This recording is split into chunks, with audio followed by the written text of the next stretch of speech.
back to my YouTube channel. For those of you who are new here, my name is Mary. Thank you so much for you visiting my channel. This is Praise Love Pray, and this is my little space in sharing my journey with life after loss. And today's video is going to not take place, but it's going to be about something that's been long overdue and weighing on my heart, something that I've wanted to share from day one. And day one, I didn't know that I would be here sharing my testimony this way, but I remember just wanting to share how awesome it was, as bittersweet and as tragic as my life felt at that moment for what I was going through. It was so amazing how the Holy Spirit just spoke into me and moved me, and God just carried me through all of it, and He still does so much. And so before I go into my story, I just kind of wanted to let you all know, for the month of May, I had been fasting, and I just kind of took some time apart for myself. I was fasting for the purpose of our court hearing that I was going on, and I will definitely share that video and that topic at another time. But because of that, I just fasted and kind of buckled myself down into praying and feeding myself spiritually. When I was out of town, of these things that I've been doing, I've been taken away from being able to hear the message through my pastor, my spiritual father. So I had to go and feed myself elsewhere, listening to recordings that I have of him, to praise and worship music, and just kind of get myself into what do I need to do next. When I reach this milestone, Lord, and when you give me what I need, when this comes into my favor, what am I going to do, in return? What am I going to do from that point on? And here I am. I know that I've already started this channel. I have a lot of recordings, y'all, just like this one, where I've been in my prayer closet and just kind of sharing things and just little topics. They weren't in order. A lot of my, I guess just my way of organization is just I wanted to start from the beginning. So I would record a little bit of things and I wanted to share it, and it didn't happen.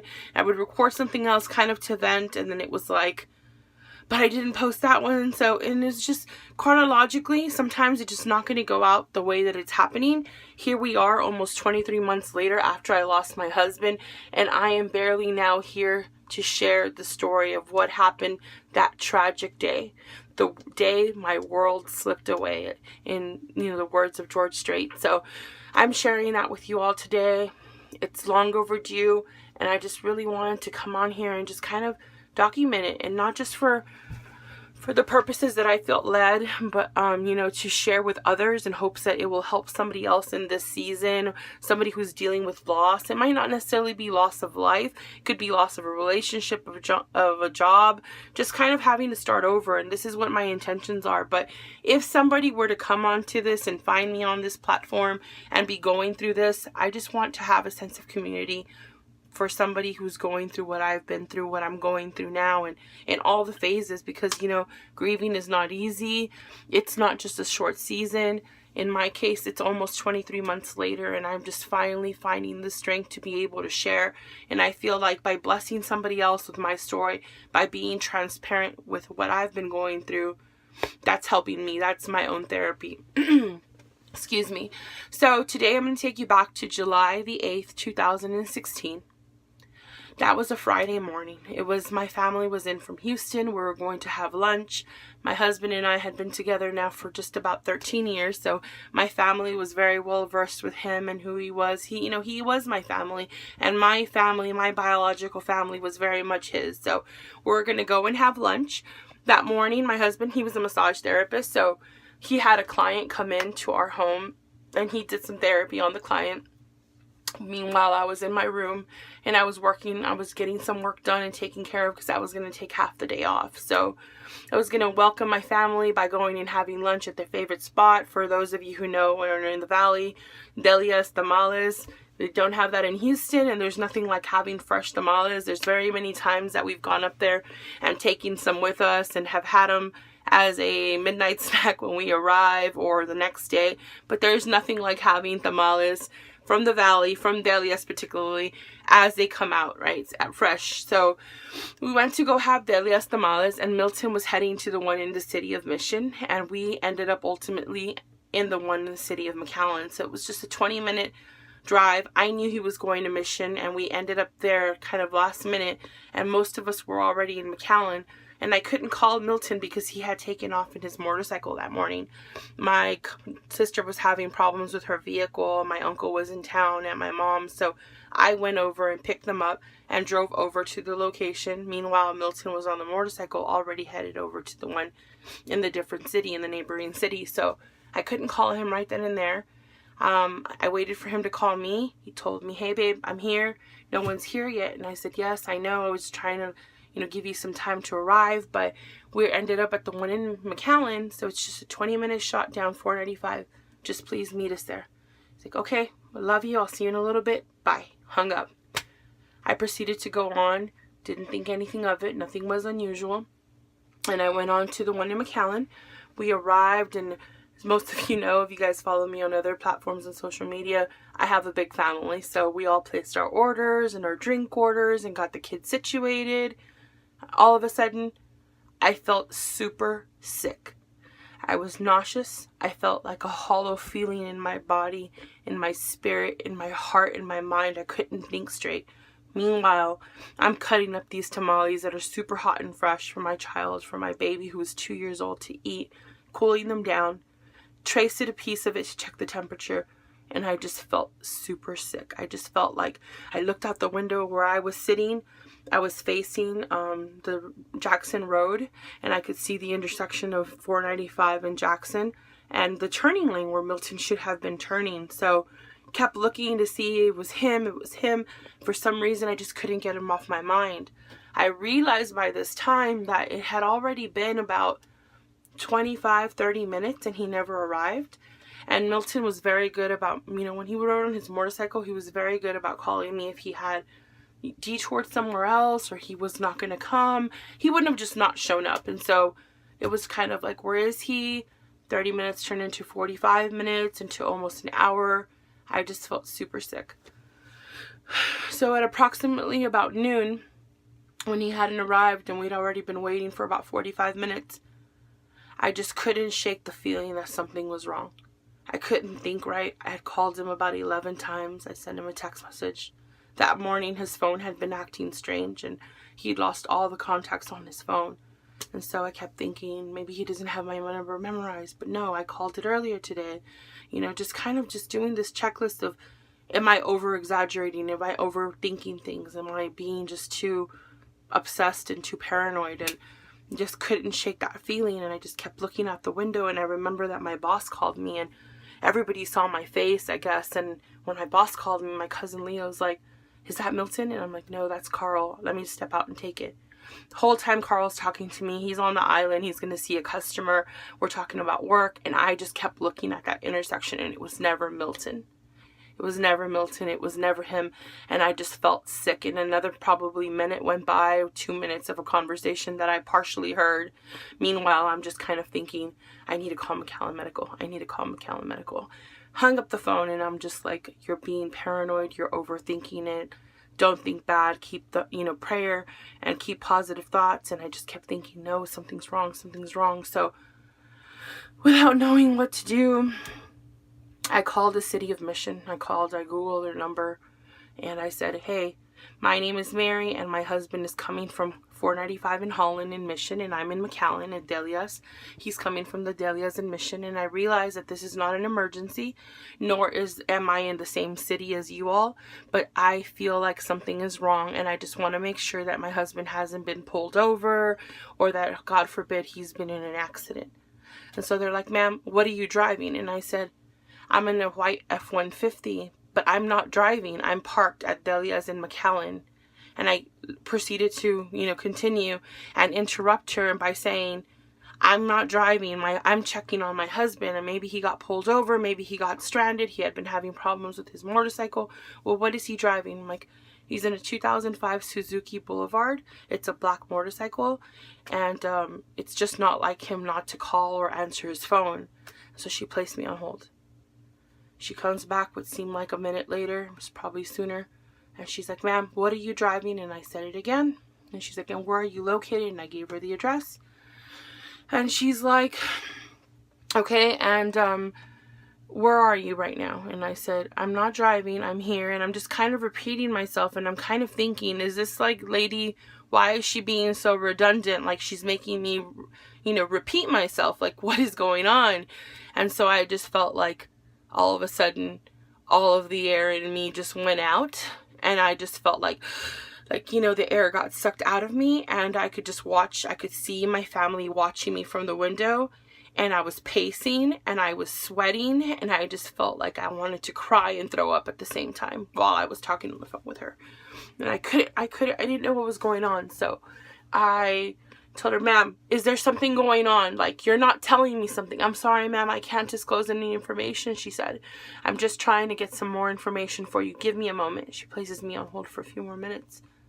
Seemed like this time about 5 minutes, but it was probably a little bit less. And she comes back and she's like, ma'am, where are you right now? I'm like, I'm outside of Delia's. I am waiting to see what you can tell me about my husband. And she said, do you see an SUV pulling in? So I looked down, and I looked down the way, and there is a Expedition white with the City of Mission on it. And there's 2 gentlemen inside of it, 2 peace officers. And they make their way to the parking lot, and they make eye contact with me, and obviously they know it's me.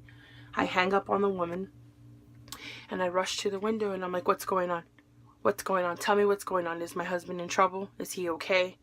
And they're like, ma'am, just give me a moment. Let us get down. They get off the vehicle. I feel sick. I feel disgusted. I feel like something is going on here, and I don't know what it is. What are they going to tell me? And so gets off the car, and he just calmly kind of tells me, are you the wife of Milton Solano? And I said, yes, sir. I'm like, I actually called because he hasn't been here. He's supposed to be here about an hour ago by now.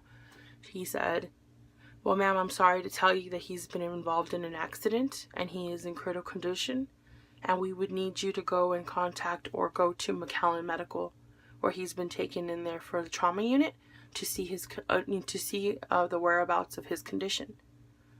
Immediately, I felt like I just said I needed to call McAllen Medical. Like, how did I know that? Like, how? Why? What's going on? Like, what kind of confirmation is this?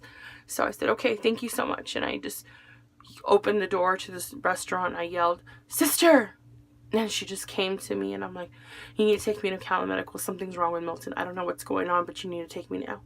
So I rush to the truck, and I take the kids' car seats out, and I just go and literally just dump them. And I knew my family got this, and she kind of told them what was going on or what she knew. And we headed out, and we went, and,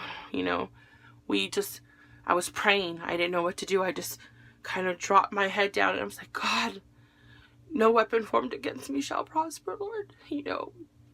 You're a good God, and you give and you take away, Lord. And I don't know what's going on right now, but I just pray and I just speak life into my husband right now, Lord. And I pray and I heal all of the bones in his body right now, Lord. And I just ask you to cover me, Lord, with your peace and with your strength. And I just started to cry, and I just was uncontrollably crying, and the ride there was a blur. I know we ran a couple of red lights safely, cautiously, as cautiously as we could. And my sister called my brother, and he met us there. He was a closer drive from the gym that he worked at the time. And so we get there, and my brother, I love him, but he is a horrible liar. He just has his demeanor. Like, you could just tell what's going on with my brother with his face. Tries to hide it. He can pull it off from most people, but just not from me. And I just saw in his demeanor that something was wrong. And as much as I wanted to pray, and I even called my pastor, like, Pastor, I need you right now. He's like, what's going on, sweetheart? What's going on? And I knew he was on his way home from Branson, Missouri, from a conference there. I know he couldn't physically be there, but I just needed him to be there in prayer for me. I needed him to stand in agreement with me. And I said, Milton's been in an accident. I really don't know what's going on. I'm on my way to the hospital. Just please pray for us. And I hung up, got to the hospital, saw my brother's face, went in, and just like, you see in the movies, nobody's telling me anything. They're leading me into a room, and then from there to another room. And then I am greeted by a team of nurses and a doctor. And she says, Miss Solano? I'm like, yes, ma'am. I'm sorry to tell you, but we did everything that we could. Your husband was involved in a motorcycle accident. He wasn't wearing a helmet, And I'm sorry, we did everything that we could, but ultimately we were not able to resuscitate him or to revive him. And I just felt so flushed with, like, I don't know, it was just like the emptiest feeling. Instead of feeling full and like that flush of something filling me, it was almost backwards and reverse. Like, it was just, the life had been sucked out of me. And I have never fainted in my life. I have never blacked out consciously. And at this time I just saw black. And I remember hitting the wall and dropping and leaning towards the wall and being cradled by my siblings. And by this time, you know, I really didn't know what was going on. I was just trusting God that everything was okay, and that he was just had a broken arm or a broken leg, or, you know, he had called my sister-in-laws, you know. It's the first thing I think of all the time is his family, and including them and involving them. And I'm just like trying to get a hold of Norma, she doesn't answer. Trying to get a hold of Gabi, he doesn't answer. So I end up calling Mario, which is Milton's best friend, and his wife worked with my sister-in-law, and so kind of relaying the message, thinking he's gonna need help, he's gonna need connections, he's gonna need, you know, favor, he's gonna need help in some kind of surgery or something. And to get there and to find out that he was gone and there was no hope, and that was just, I wasn't gonna see my husband again. And so I said, can I see him? Can you just take me back there? I just want to be with him right now. It's like, I'm sorry, we can't do that. Since this was a negligent homicide and he's part of the investigation, unfortunately, we're not going to be able to let you see him. And I was just like, what is going on? Like, how can I not see my husband? Like, he's my husband. Like, and I just started getting angry, and I was like, what do you mean I can't see my husband? He's my husband. Like, you already told me he's gone. Like, what more can be to it, you know? And I just like, was he a DOA? Was he a DOA? For those of you who don't know, you know, once upon a time I wanted to be a registered nurse. So my medical terminology is, you know, here and there. And so I was like, you know, just wanted to ultimately know real quick in that moment, did he suffer? Was he okay? Was, you know, did he hurt? Did they see him suffering? Was, you know, what was going on? And she's like, no. She just got really defensive, and she was just like, no, he was not a DOA. Actually, we tried everything that we could for over 20 minutes to resuscitate him, and ultimately he had brain matter in his nose and a fracture to his cranium. And I was just like, you don't say that to somebody. I can handle it, but you do not say that to somebody's wife who just lost their husband. You cannot. And I just walked away from her.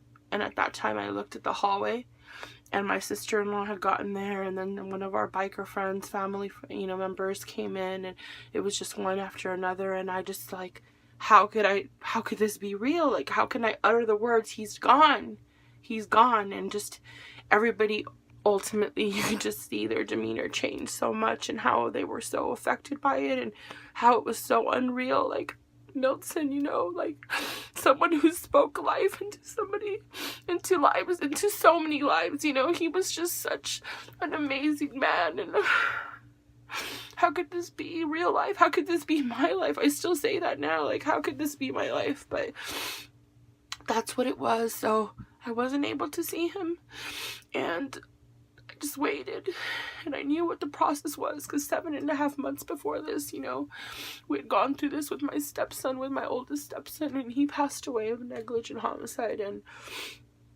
so I just waited for the coroner to arrive, and they pronounced him dead.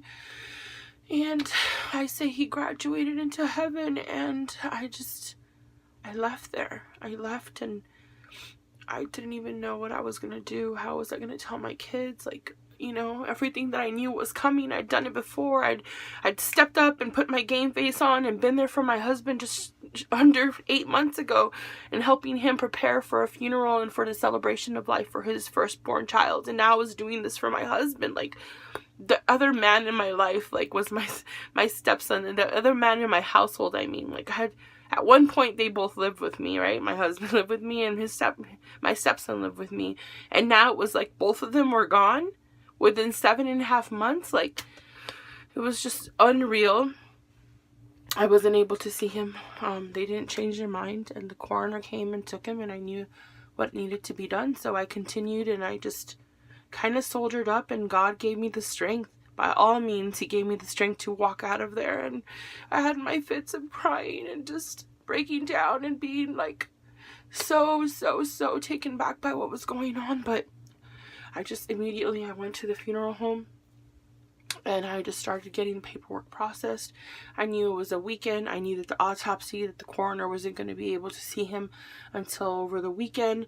I prayed about it and I just continued, and I just, you know, that's kind of what happened. So fast forward, I go to the funeral home. I started to make a contract so that when the coroner's office or the medical examiner was done conducting the autopsy, that they would be able to contact my choice of funeral home and where we had taken my stepson. And so while I was there, as God would so wonderfully intercede, I got a call from Mission Police Department from a lady by the name of Diana Macias, and she's the liaison, or she's basically the coordinator and the victims advocate and the criminal victims advocate for the city of Mission.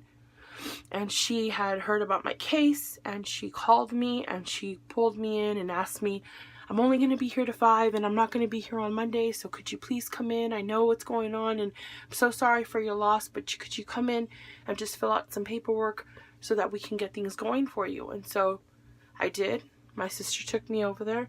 I was able to meet with her and I was able to get the paperwork going, and it was just, you know, that's how it happened. And I'll go into detail later on, I guess, when I talk about the case. But when all of that was said and done, and God put those people in my, you know, in my path that were able to give me more information about what had happened, about the accident, about the incident leading to his death, what had caused it.